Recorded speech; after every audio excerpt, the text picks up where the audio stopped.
Nice to meet you. Sorry, I am late. It's okay, please sit down. Thank you. I am so frustrated with my phone.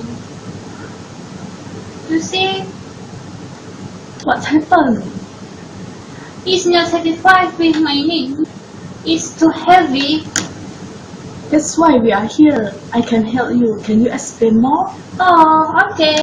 I wish to have a smartphone that having camera can access internet. Okay, take note. Can we have another appointment? Because I need to collect more detailed information to make sure that it is with your requirement. Could we set the date tomorrow? Okay.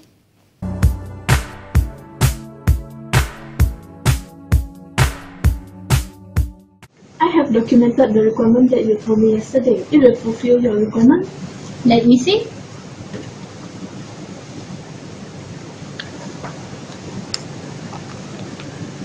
Yes, it is my need.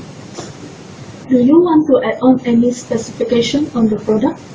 I wish to have a 5-inch touchscreen and Android application. That's all.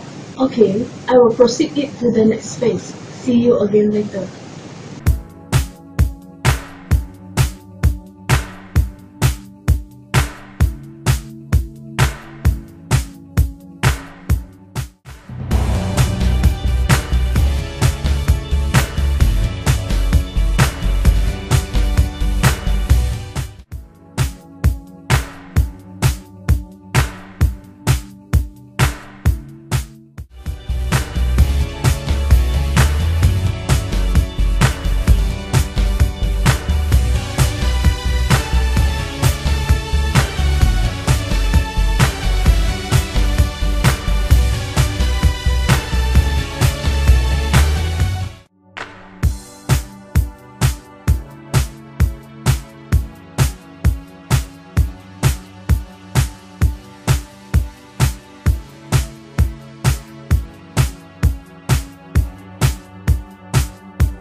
Hi, I'm here. Hi, welcome to Ada Company. Let me introduce you to my staff. This is Fadila, who in charge for the product.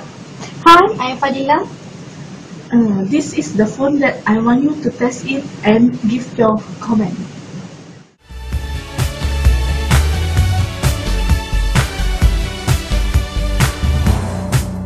Amazing! I really never expected to have this kind of smartphone. It's much better than my previous phone. So glad to hear that.